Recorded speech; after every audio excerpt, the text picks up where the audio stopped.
are. So my name is Dr. Joanna Clothier. I'm a consultant pediatric nephrologist and bladder specialist, and I'll be joined by my colleague Iskinder Solomon, who's a clinical scientist who I have the pleasure to work with.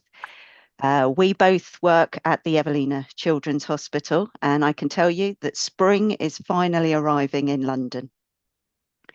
So I'm going to start, we're going to do this in two parts. I'm going to do a quick introduction to uroflowmetry. I'm sure many of you are very familiar with uroflowmetry, but I'll just do a very quick introduction. We'll think about clinical indications and some of the practical considerations when it comes to doing any kind of investigation in a child.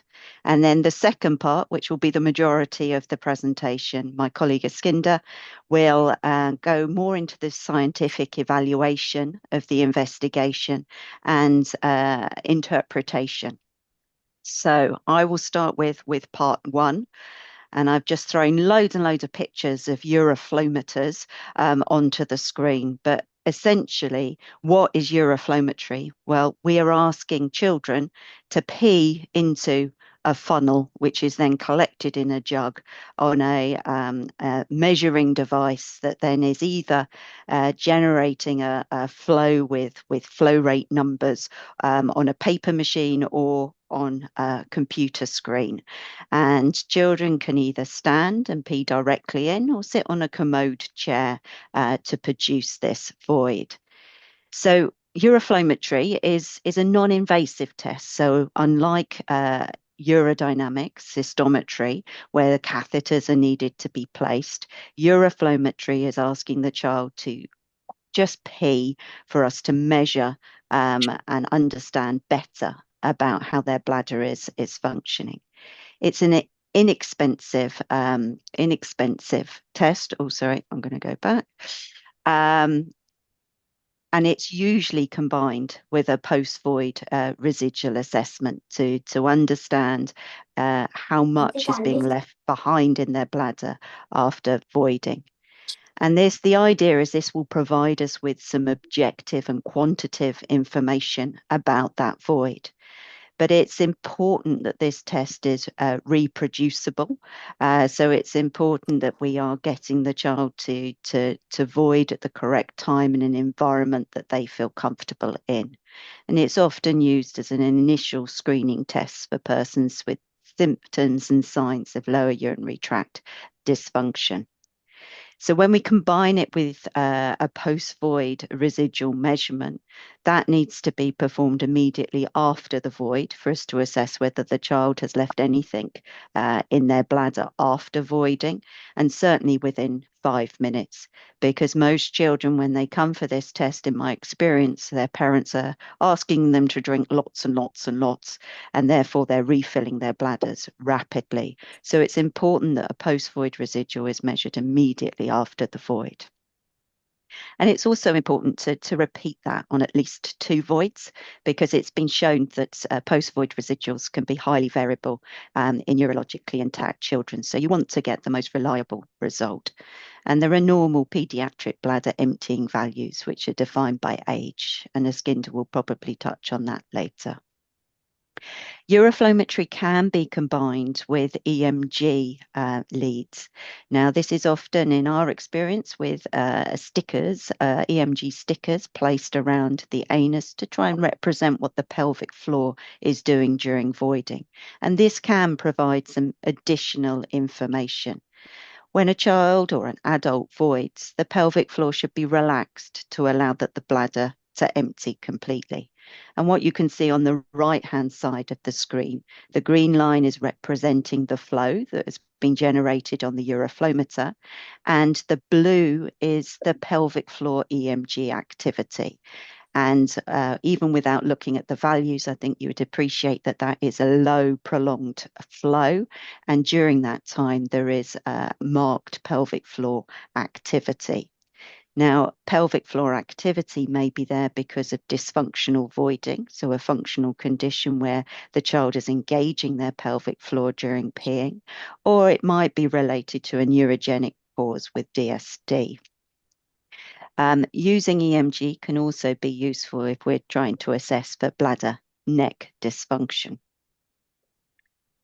So what is the information that you're going to obtain from uroflowmetry?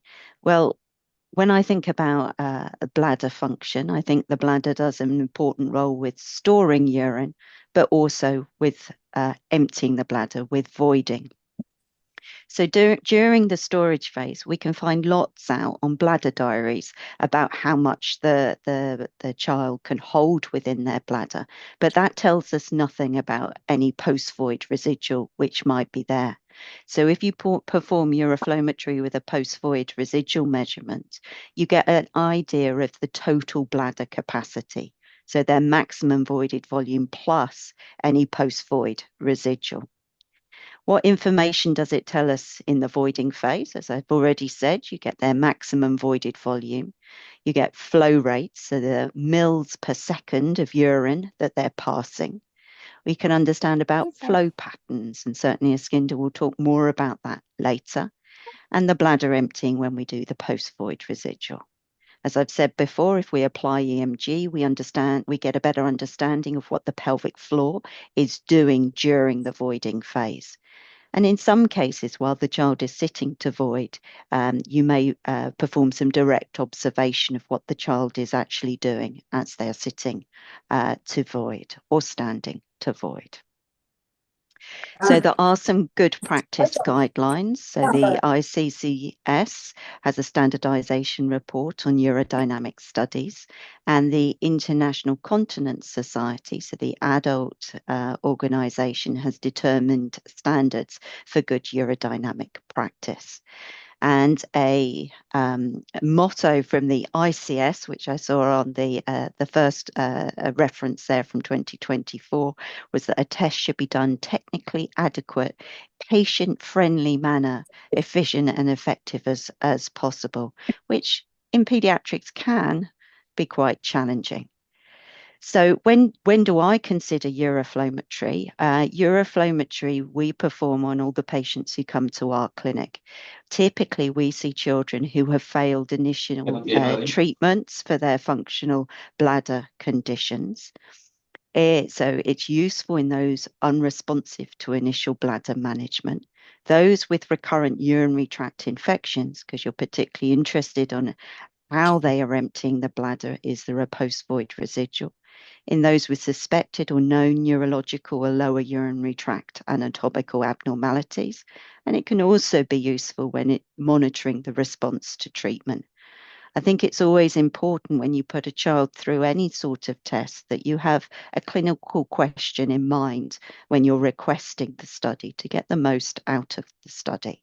So just to give a couple of examples of where uroflowmetry can be helpful. The first is a 10-year-old boy who presented to our clinic with daytime frequency, urgency and urge incontinence and primary severe enuresis.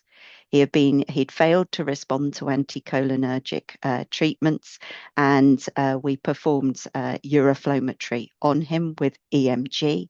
And this uroflowmetry showed that he had flow rates which were consistently below 10 mils per second, and he had a significant post-void residual. This young man then went on for further investigation, and on cystoscopy was found to have posterior urethral valves. In my experience, boys who with incontinence not responding to treatment, I find uroflowmetry very useful to understand their flow rates as a way of trying to exclude any bladder outlet obstruction. The second case was actually a girl I saw in my transplant clinic who had a long-standing history of urinary incontinence. She didn't have any constipation, but she was getting recurrent urinary tract infections. Her bladder diary showed she had a good fluid intake of 250 mils, 2,500 mils, but her maximum voided volumes were small at 250 mils, and she was voiding very frequently.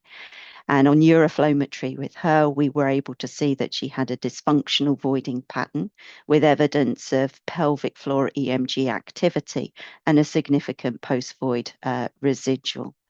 And she subsequently went on to have pelvic floor training with biofeedback and improved her emptying and resolved her urinary tract. Recurrent in urinary tract infections. So certainly children with recurrent urinary tract infections, uroflowmetry can be useful in trying to understand whether they can empty their bladders completely and whether there's any evidence of dysfunctional voiding. The third case is a paper example of a paper Euroflow trace. And this was a young lady who came to clinic quite a long time ago now, who had a large capacity bladder with very significant residuals of over 200 mils. And we were able to demonstrate just by changing her voiding position. So she liked to hover above the toilet seat and not sit down to void, that even just with sitting, she started to normalize her flow curves. So it can be very useful in understanding whether a child is responding to treatment. So that's just some examples of where uroflowmetry can be helpful. So moving on, we need to be prepared for uroflowmetry in children, and the child needs to feel comfortable. The environment ideally needs to be private with appropriate support. So we see children from the age of toilet training up until they transition to adults at 18 years of age. So we need to have additional supports within the environment, be it toilet seat inserts, steps, to allow them to sit comfortably on the toilet. The environment needs to be clean and ready for immediate use, as often these children are very urgent to void. And they need to be encouraged to void when they normally would, not when their parents want them to. Because uroflowmetry, if you're repeating the voids, is often time consuming and the child needs to be with you for a number of hours. So when you think about the environment, and these were a few pictures that I found of uroflowmetry environments, they're not the most appealing environment. And I think we have to be very mindful of this with the children that we see. It does look very clinical. It's not an environment where you feel that you will be able to relax. So we do need to think about the environment. And certainly in adults, there are now studies which show that there can be uroflowmetry anxiety, so pre and intra-test anxiety, very similar to what's described with blood pressure measurements, so white coat hypertension. And it's been shown in adults that anxiety can lead to reduced maximum voided volumes, that anxiety can be present in up to half of adults undergoing uroflowmetry, and up to a third say they just can't pee as they would normally at home. And I was quite surprised to see that over half described high discomfort levels. I always think of uroflowmetry, just go and void. Surely that's as normal as possible. But I think we do need to think about the environment because it can impact upon the results that we get. So additional information with it's really important when you're doing uroflowmetry to understand, did the child have desire to void? Because ideally we want them to have normal desire to void to get the most out of the test. Understand the position that they were in. Were they sitting? Were they standing? Ideally, they should be in the position they're most used to using for voiding to get the most accurate representation of what is happening at home. And then find out whether they think the void they've just done is normal or abnormal compared to their usual voids. And this is a really important question. And I can illustrate this with these 4 flows produced by the same child over the course of a 4-hour period. This particular young man has described, as you can see in each bit, what was happening. So the first void you can see is fractionated void, and he was having trouble, targeting his urine into the funnel and produce this interrupted void. The second one, he's produced a tower shape. It just jetted out. And then the third one, the nurse apparently told him to do it all levels. So he squeezed the end of his penis and managed to produce a prolonged plateau type flow. And then on the last one, he just relaxed, got used to the environment, and managed to produce a bell-shaped curve. So I think this illustrates the importance of making sure that the child is comfortable in the environment, they understand what they need to do in the test, and that they relax as much as possible. And you always ask the question, do you think that is like how you pee at home? And if not, how was it different? So other things to ask is, was there any wetting before or after the void? We often see girls who are wetting after the void, which is often due to post-void vaginal reflux of urine and the urine dribbling out of the vagina following the void. Find out how much the child has been drinking. We often find our parents are there making the child drink huge volumes of fluid. And you want to make sure that the child isn't over distending their bladder during the assessment. Because if you over distend your bladder, then often that can lead to a post-void residual. And always be aware of artifacts. I don't know whether Iskinder is going to talk about artifacts, but I often have children who manage to kick the Euroflowmeter. So if you just look at the report that you get, you may get this really high flow rate, which is actually represented by the child kicking the Euroflow rather than the urine being the rate at which the urine is coming out. So very important that you're actually looking at the curves and making correction to any reports which are made. So that was just a whirlwind tour through an introduction to Euroflowmetry. You're going to learn more about the curves, more about Euroflowmetry.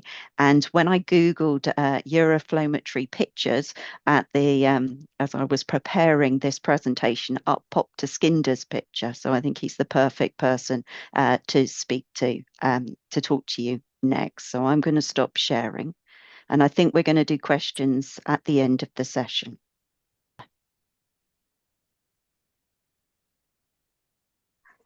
Hopefully you are able to see my slides. We'll try and... We can, thank you. That's excellent.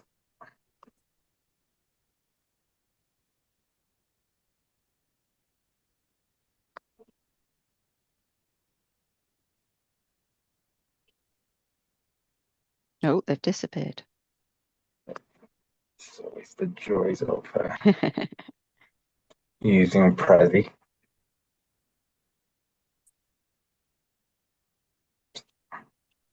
My apologies, it will be up shortly. There we go.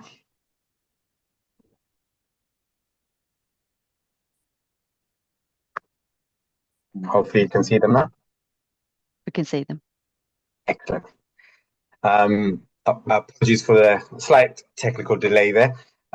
Thank you very much to the Iccs for the invite to speak about something which I'm sure you're all very interested in, considering flow rates are our bread and butter measurements.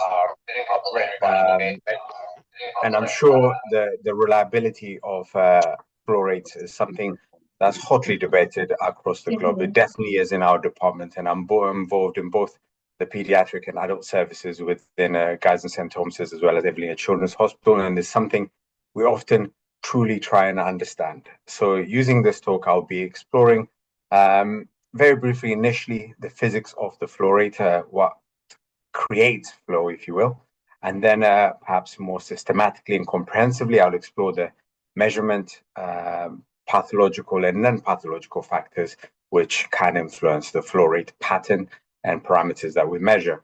And finally, I will highlight the factors which threaten to affect the reliability of the flow rate measurements, as well as leaving you with some mitigating factors for some of these factors. So taking a proper step back and looking at flow itself, actually what creates flow is the combination of pressure and resistance. So as you can see by this formula, the flow rate is proportional to pressure and inversely proportional to resistance. So what that basically means is increased pressure increased flow, increased resistance, or outflow obstruction, either it being functional or anatomical, that reduces the flow rate. So the flow rate we measure, even before we start measuring it, is something which is influenced by more than one factor. So these are two things that we need to take into consideration when we look at flow rate to try and ascertain what might be responsible for either the increase, decrease, or periodic changes in flow that we might see. So now looking at measuring flow rate, there's some three key factors that we need to consider. One is the exact measurement of the flow itself and factors that influence that. And the others are the pathological and non-pathological factors that we need to consider when we're interpreting either the flow rate parameters or the trace itself. That's the measurement by looking at the measurement technology in itself, whether you're using a load cell flow meter on the right, for example, which is basically a glorified weighing scale. The jug gets heavier as there's flow impacted onto it, and the rate at which the jug gets heavy is the rate of flow. And less intuitive technology of measuring flow is a spinning disc flow meter, where you have a disc spinning at constant velocity. Urine flow hits it, the disc slows down, and in an attempt to return it to its initial spinning velocity, the machine consumes more current, and that increased current consumption is proportional to the flow rate. So the measurement technology nowadays, thankfully, they're all fairly robust and not as susceptible to artifact as they once were.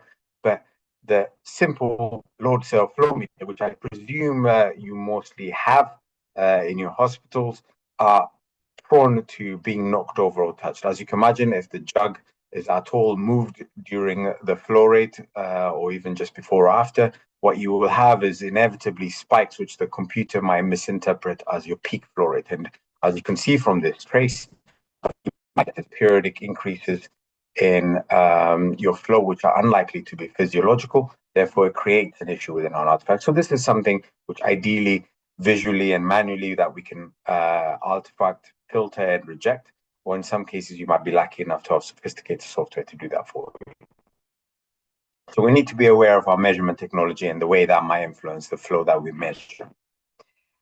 Another factor that we need to be aware of is the rate, and I think Joe's touched on this. She's given us an incredible clinical example of this, is sometimes the rate of flow leaving the meatus might not be changing, but things that the boys might do, typically behaviorally, may change the rate at which you measure the flow, and in turn, the flow rate pattern and the key parameters will change. For example, if we look at the child, for example, voiding directly onto the flow meter or hitting the side of the jug and periodically changing this, even though the rate at which the flow hasn't changed, being measured because of the time it takes to go from this side to the main jug changes periodically. So even without changing the flow, just changing the rate at which you're measuring the flow can change the pattern and lead to a misdiagnosis. Similarly, periodically pinching the urethra can also result in an artifact that looks like you have what's likely to be the underlying flow. And then you have periods in which urine shoots out of the urethra, and then you have periods for which the urine is not being measured as it's being occluded. Result, if the urethra is periodically distended or occluded periodically, and then that occlusion results typically in pulling of urine in the bulbar urethra, which has an elastic recoil, and then it creates typically high flows. But as you can see from that trace, the rate at which the flow is actually leaving the bladder neck has not changed, but what has changed is the rate at which it's leaving the meatus, and therefore the pattern's being changed. So again, this is something we need to be aware of as a potential factor which may affect the flow, especially in boys. Another factor we should be aware of is even when we've measured a good trace, how we display it can completely change our perception of how good or bad a flow is. This is a classic case that I use in our course. and I show them typically the first trace, and I ask patients, the delegate, what they think of the trace, and they typically say a bell curve or a normal flow, and I show them the exact same trace, but this time stretched, or I've just changed the time domain axis, and most change or revise their answer to a prolonged flow, a regular flow rate. And that bears in mind that just changing the scale in itself, therefore how it's displayed, can change our perception of the pattern, and is something definitely we should calibrate visually before we attempt to interpret urodynamic or flow rate traces. So now moving on to uroflowetry patterns and some of the other factors which may affect it. We'll begin by looking at the non-pathological factors. And these are things like bladder volume and how that affects flow rate. As you can see from this really example where a patient is voided at different bladder volumes, the flow rate you might measure completely changes. As you can imagine, very low volume, there's very little in the bladder, so therefore the Qmax as well as the pattern you generate will be underwhelming. However, as the bladder becomes distended, the bladder is no different to other muscles which have a force-rate relationship, which typically means when it's optimally distended is when muscles can generate their optimal force. And typically you can see in this individual at a bladder volume of around 350, 400 mils, the peak flow rate is generated. However, as the bladder then becomes distended, again, the force-length relationship physiology kicks in, and the more distended a muscle is, the less it's able to generate a force, and therefore the pattern as well as the peak flow rate starts to diminish. So again, the bladder volume at which the void was conducted should be taken into consideration when we interpret, because as you can see quite clearly here, even in patients who are asymptomatic or have no bladder dysfunction, the flow rate patterns can change quite meaningfully.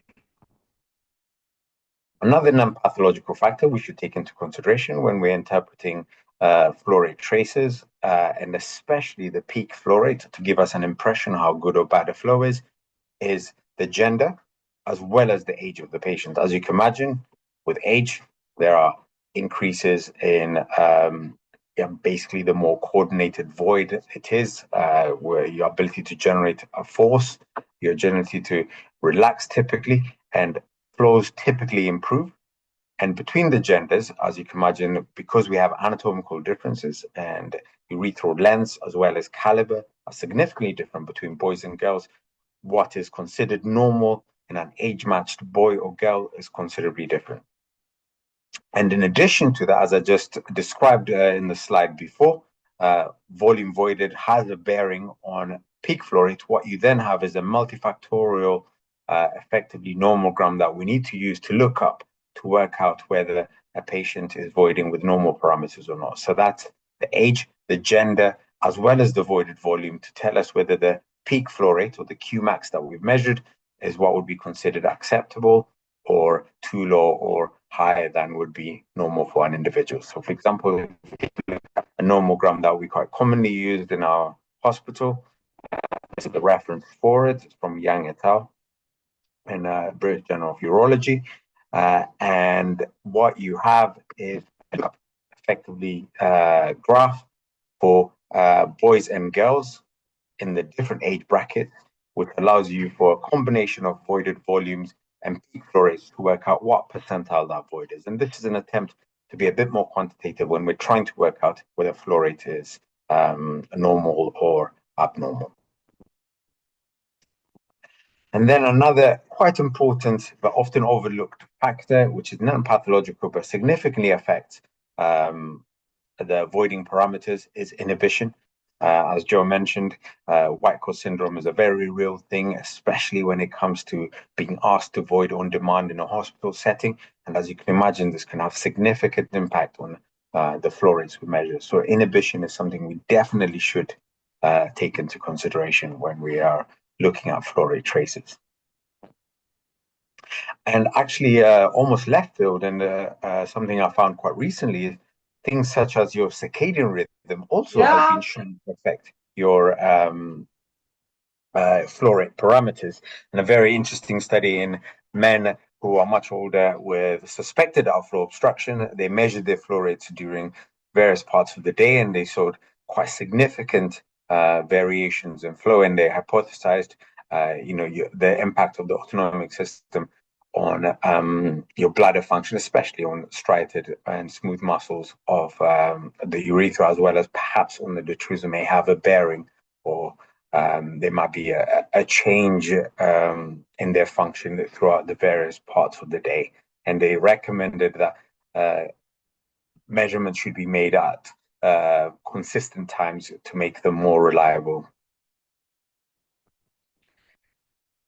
So let's now look at the patterns. As there are, can take various patterns, and the patterns can be indicative but not definitive of the underlying potential pathology. So what we'd hope to see typically is this bell curve trace, but what we typically see in our clinics are anything but trace. And often when we see this, the assumption we make typically is this is secondary to, or it's often in a child with overactive bladder symptoms. So the assumption there is a detrusor overactive contraction, which the child is guarding against. And as soon as they relax, there is a shooting of that flow. And this flow rate pattern is secondary to increased pressure rather than anything else.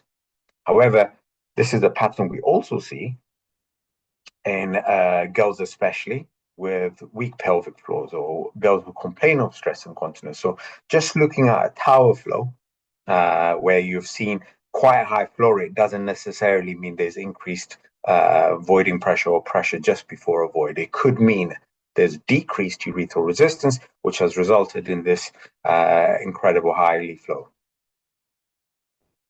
Another pattern that indicate a very specific pathology is a pattern that looks like this, which we call plateau or prolonged. And we typically make the assumption that this is indicative of anatomical obstruction. We get very suspicious, and some of these children may go on to have cystoscopies, which is, of course, often right. But in my experience, we've seen quite a significant number of kids who've also had a completely unremarkable anatomical urethra, but this has been secondary to a detrusor underactivity in the absence of straining. So again, this is something we need to bear in mind, that these patterns at best are indicative and not definitive. Perhaps a pattern that we often misinterpret quite commonly is the staccato or irregular pattern. So these patterns, we make the assumption that these irregular or these phasic changes in flow, whether they are within a controlled void or in this one as shown interrupted, are secondary to periodic pelvic contractions. But however, that may not always be the case, and that's something we just need to bear in mind.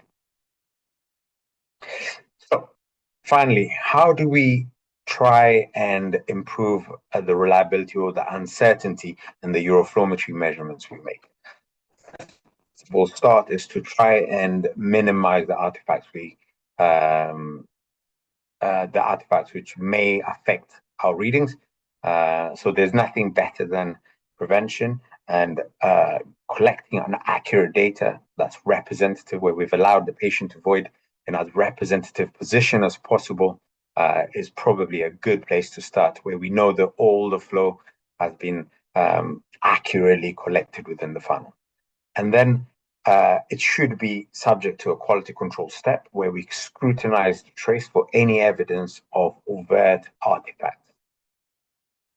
We can consider interpreting it. We are now at the age of advanced computer analytics, and we have available to many analytical tools which are derived typically from the stock market, where we can look at changes in shapes and be far more quantitative than we've ever been before. In fact, I think Izzy Franco's group have exploited some of this statistical understanding or our understanding of statistical analysis of waveforms to be more quantitative in the patterns that we see. And this is a much better way of perhaps making flow rate interpretations less subjective than they currently are. And of course, as is a hotly topic at the moment, with the advent of AI, flow rate patterns are very ripe for having AI input into making what we quantify from them far more reliable and perhaps even allow us to get more insight than in the flow rate trace and everything it represents more than we've ever been able to do in the past. As Joe mentioned, another important effectively approach that we can use with flowmetry to improve the uncertainty that we see in the trace and what might be causing these changes is the addition of EMG. As I mentioned earlier, this staccato pattern, we often make that assumption is secondary to pelvic floor activity. From a very interesting study from NYC group headed by Klassenberg, they looked at 118 patients with a median age of 8 who presented with this staccato or interrupted type uroflow patterns. Rather counterintuitively, they only found that EMG was active in only 41% of these patients. So the patients, we often look at these traces and assume have pelvic floor overactivity or dysfunctional voiders. A majority, at least from the report, was secondary to what is presumed to be detrusor underactivity. So adding EMG to flow rate measurements, although it itself produces a degree of inhibition, and some kids definitely do not like having stickers in their perineum while they pee, can give you insight into what might be causing these fluctuations in flow. And then finally, in terms of addressing the inhibition, quite clearly, what would be really helpful is if we could allow patients to void in their home setting or in a setting where they're very comfortable and do multiple voids, and they do it multiple times or different times of the day, and we get a pattern or a series of data that will clearly show us whether a patient's voiding is normal, abnormal, or changed in a very specific way during a very specific time. And this company called Minzer has produced something they call the Home Flow, and it's a very clever Wi-Fi enabled, relatively affordable flow rate machine, which in some countries is just issued individually to patients, but in some countries with less funding, they encourage it being reused between patients. We're able to correct this serial data, and it's a very useful baseline measurement, as well as where remotely that they might be taking intervention or the intervention has been initiated, and this allows you to get reliable information about whether that intervention is having the meaningful or the hoped effect that we often hope we do. So to summarize everything I've discussed so far, uroflowmetry at best is indicative, so we need to be very cautious when we interpret it, and definitely we should not be considering uroflowmetry patterns or parameters that we measure from it as being definitive of the underlying pathology. It should definitely be measured at least twice, ideally more, and ideally at consistent times. But if we collect quality data, we employ some of these more advanced quantitative analysis, perhaps EMG where indicated, and used home flow system. Hopefully we can take away as much uncertainty from the flow rate trace that we often get, and then we can perhaps cautiously interpret what we get to have far more insight into the cause of the lower unit tract symptoms in our patients than perhaps we've been able to in the past. And if we can do this means at least in a small proportion of patients, we might be able to avoid invasive urodynamics. Thank you very much.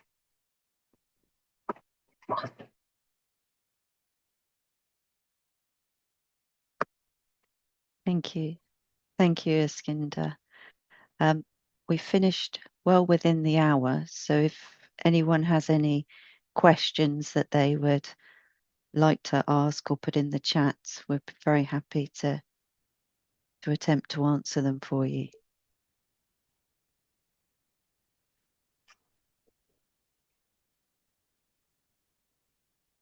So I'll ask Iskinder a quick question. Might be a challenging one. What, when you work both in adults and in pediatrics, um, which is more challenging to interpret, or is that an impossible question? I think it's simpler than actually perhaps you imagine. Adults typically are able to void on demand. They're less inhibited. Of course, patients who are dysfunctional voiders or who have a degree of suspected functional obstruction find it particularly difficult to void on demand. But I feel children, given the combination of obviously not fully perhaps understanding what's required of them, the scary nature of the floor rate room, and often, not being able to sit comfortably or, hit the funnel, I probably make interpreting their traces a little bit more fraught than perhaps in adults. So adults are much easier to interpret. Thank you. We have a question in the chat.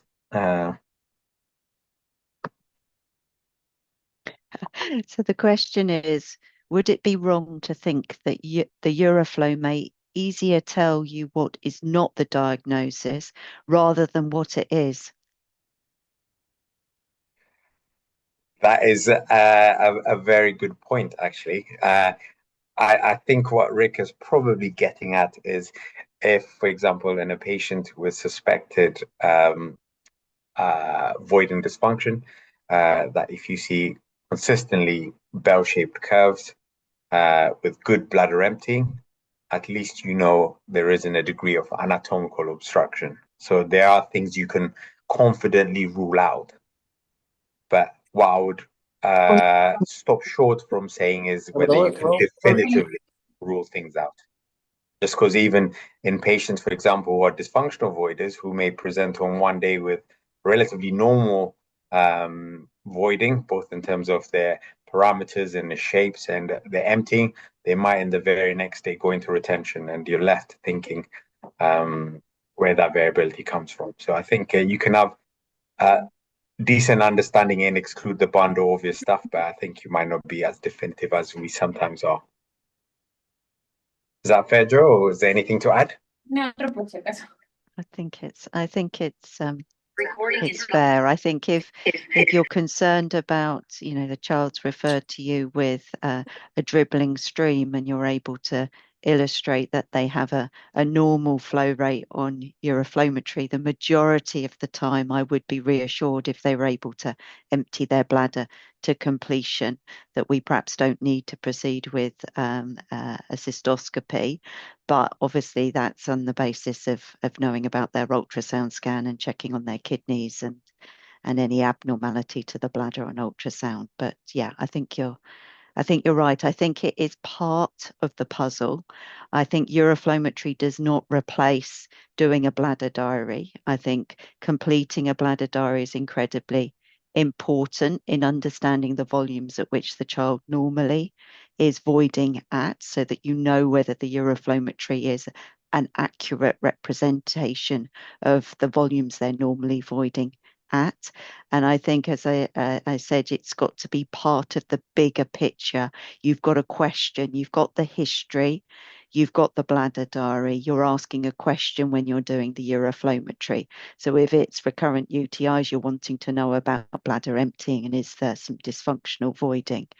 If there is bladder overactivity that's not responding, you're wanting to make sure that this child is emptying their bladder properly and you're not missing dysfunctional voiding with secondary onset bladder overactivity.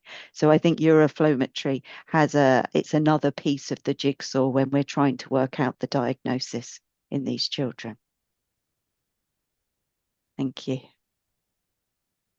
Any other questions? I've got one for you, Joe. Oh no. Okay. Just so when would you consider perhaps invasive urodynamics in a patient whereby the flow rate has been reassuring, but the symptoms is refractory? So invasive urodynamics provides additional information. So invasive urodynamics tells us about bladder storage pressures and also the pressures during the voiding, which we can then compare to the flow rate. I think invasive urodynamics is very helpful if there are concerns about damage to the kidneys. So if you've got a reassuring flow rate, but you've got changes to the kidneys, so hydronephrotic kidneys or impaired kidney function, I would be very keen to make sure that I have excluded a pressure as a cause for the kidney impairment and the appearances that I see on ultrasound scan. So certainly those with symptoms and a normal uroflow but abnormal kidneys, I would think about invasive urodynamics. Invasive urodynamics would also give you the opportunity to know about reflux if it was combined with fluoroscopy, because often children can have a post-void residual on uroflowmetry, and you don't know on uroflowmetry whether that post-void residual is because the bladder's not emptying properly or because it's a pseudo residual from the urine that's refluxed up into the upper tracts. So We we've have got another another. question. How many tests would you prefer to have before starting medical treatment? It can be hard to get patients back for the second test sometimes. So I I think in the majority of children who initially present with incontinence, and it's suggestive of functional incontinence, and they've not got a history of recurrent urinary tract infections, I would start treatment. So if it was suggestive of an overactive bladder, I would start treatment. I wouldn't wait to get uroflowmetry. However, if they are not responding to initial treatments or have a history of recurrent urinary tract infections or other voiding symptoms, then I would look to try and do uroflowmetry. And ideally, I'd like to try and get at least 2 flows. And certainly some children we invite for at least 4 hours to understand their voiding over a longer period of time to try and make sure that the results we're getting are as representative as possible. So we do prepare patients that when we see them, we're fortunate enough that we can do these investigations at the same time, but we warn them that their clinic visit could be 4 hours long. And if that uroflowmetry has pointed towards what the diagnosis is, would start the treatment.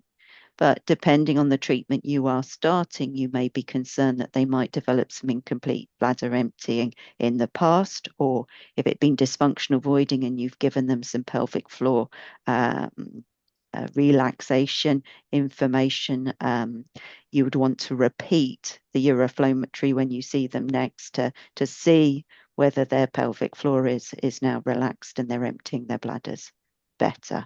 So uroflowmetry, I certainly start treatment before uroflowmetry, but it's the more tricky, challenging cases that I would get uroflowmetry on to help me understand better how to best manage this child, and then subsequently use it in some cases to monitor their treatment. I hope that answers the question. I think it does. Just one last question from me, Joe. As the treating clinician, when often you get a discrepancy between the invasive urodynamic void and what the conclusion is versus the flow rate, And again, if, for example, the flow rate is suggestive of a normal void, but the invasive urodynamics is indicating a degree of outflow obstruction, um, which do you think trumps the other one? Oh, I think you're bringing up a really important point, Eskinder, that both uroflowmetry and invasive urodynamics are difficult investigations for children to go through. And certainly invasive urodynamics with the placement of catheters, be it either suprapubic catheter placement or catheter per urethra, can affect the way that the child voids. So I think it is very important to have uroflowmetry as a better representation of normal voiding than relying just on voiding during an invasive test. The invasive tests, they can be inhibited.